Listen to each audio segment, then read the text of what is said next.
I've got some things to say about Mario, and I don't think you're gonna like it. Starting out, the protagonist has his pride injured when a rival steals an invaluable prize. But with the assistance of his sidekick, the protagonist resolves to one-upping this rival by stealing the moon. Now if you're thinking to yourself, oh, this video sucks, man, I'm gonna leave and ruin the viewer retention rate. You know what, that's okay, that's your choice. But so is breathing. But if you're instead thinking to yourself, that description was a wee bit sus, mate, you'd be right. I used lies and deceit to fool you all. It wasn't a description for Super Mario Odyssey at all. It was the starting plotline from the Despicable Me wiki page. This game has as much story as the first line of a fucking Minions movie. Dude, all I'm hearing is what are you doing? Nothing. Wait. Is that a speedrun you're watching? Yeah, that's what it was. What of it? You just gotta be a weird Fall Guys and Beyblade phase. Like, why did you... Speedrunning? Why did you hop onto an even more pointless thing? Hey, at least I don't watch Cooking Mama Let's Plays. Oh, you son of a bitch, you take that back.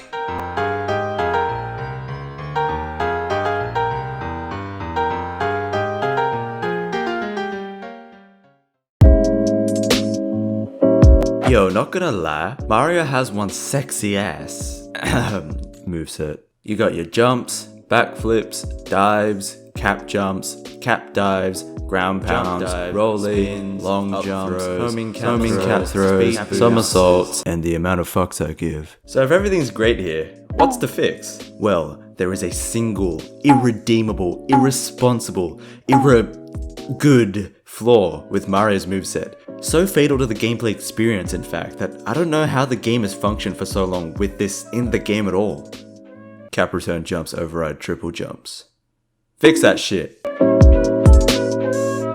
The hat is a power-up. He may not look like a power-up, but he'd just be built different, you feel? And if we take the word power-up, we can infer that the power portion of the word refers to an increase in ability, whilst the up component indicates that the power in question is being built upon your foundational skills. So with that being said, Nintendo, why can't I triple jump as a tree? To reference a great critique from Joseph Anderson's video, in the previous Mario titles, power-ups revolved around the idea of expanding your established arsenal to supplement it. So things like the raccoon tail adding hovering, or the fire flower adding a range attack component. Things are additive in this regard, meaning that you can still do all your backflips, side flips, and hair flips as per usual. Power-ups in Mario Odyssey, however, are instead subtractive, entirely swapping out your fleshed out moveset for the ability to throw a frying pan. If we were to take a look at Cappy solely as a means of expanding Mario's base arsenal, he complements him epically with all sorts of extra shit you can do. But with his capture ability, perhaps making it so that he additively takes the abilities from those his Cappy ass lands on would be a much more suitable fit in my opinion. These Cappy cloned abilities, much like the Sharingan, work to copy an enemy's special jutsus, like Froggy no Jump Jutsu, or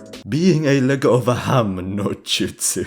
These abilities could be copied for as long as Cappy is on your head, or perhaps until you get hit, in which you would return back to default Mario. Or, I guess you could go the full capture route plus Mario's moveset, so that you can do a full spin pound boosted triple jump as a fucking onion. Some moons just aren't worth as much as others. A fix for that would just be to reduce the amount of moons there are drastically, and leave behind the ones that are, of comparable difficulty. There are also moons which, upon having no prior knowledge of the game, are impossible to get without a walkthrough. Like, I know Nintendo are already leaving behind proper clues and trails as to how to find moons, like with the parrot and the hint art shit, but when a hint art says that the moon is at this spot, when in reality it's a fucking continent away, I wouldn't consider that to be a hint, but a hinterance. See what I did there? And fucking get rid of that taxi in the sky shit. Take back what you said. Cooking Mama isn't that good of a chef. Yo, I'm here to settle the punchline. What are you doing, step bro? The moveset of Mario Odyssey is its greatest accomplishment, but having a challenging enough environment to fully utilize said moveset is where the issue lies. Who do you cater to? The newer audiences fresh faced to the 3D Mario scene, seeking slight challenges but not wanting to be warded off by life systems and harsh difficulty spikes? Or do you cater to the veterans who spend every waking second of their lives eating, breathing, and sleeping 3D Mario? A typical response to this answer would be to say, of course there needs to be a balance between the two, but I don't think that's entirely true. Given the Odyssey community, there have been many player-made difficulty increases to make the game as enjoyable and as challenging as possible. Things like categorized speedruns, challenge runs like coinless or jumpless, and even completely modding the game to make what is known as superstar mode. And if we take a look back at the base vanilla game, it really pales in comparison to the options that players create for themselves. Player-set mods and challenges will always be a part of any gaming community. Hell, even I did my own challenge run. So the question is, since the gaming community is doing a good enough job as it is, does Nintendo even need to do anything about this? Well, a good analogy to this would be comparing this with a government. Don't worry, this isn't a voting campaign. A government establishes the rules of the land, provides jobs for you to do, and even taxes your own death. And if a government provides poor services, it comes down to the general public to put things into their own hands and provide things for themselves. So the general public seems to be doing a good enough job as it is. Does a government need to do anything about this?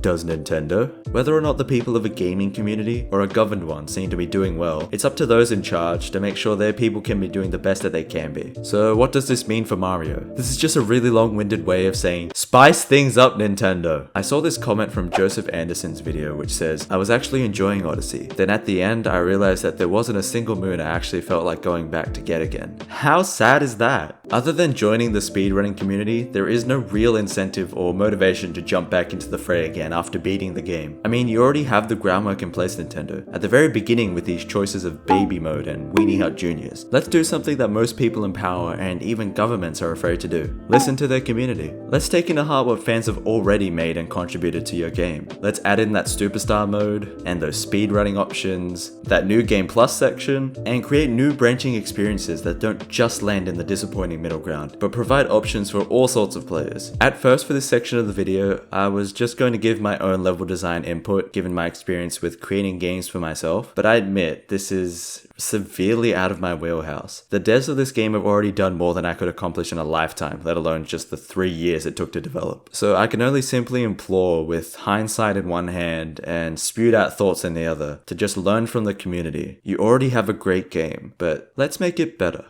Hey listen, I just wanted to talk about, you're still watching that stuff. I mean, it's not harming anyone, like, what's your problem, dude? Look, I get playing games normally, like, I do it myself all the time, but fucking spending hours and hours on a game, only to play as little of it as possible, those two disparities just add up to a real waste of time. You know, speedrunning, just like any other sport, has its downsides too, you know? But it's because of those hours of practice and these life-changing moments and runs that make it worth something. And, you know, people just have fun doing it. I mean, earlier it seemed like you were about to have fun doing it. No.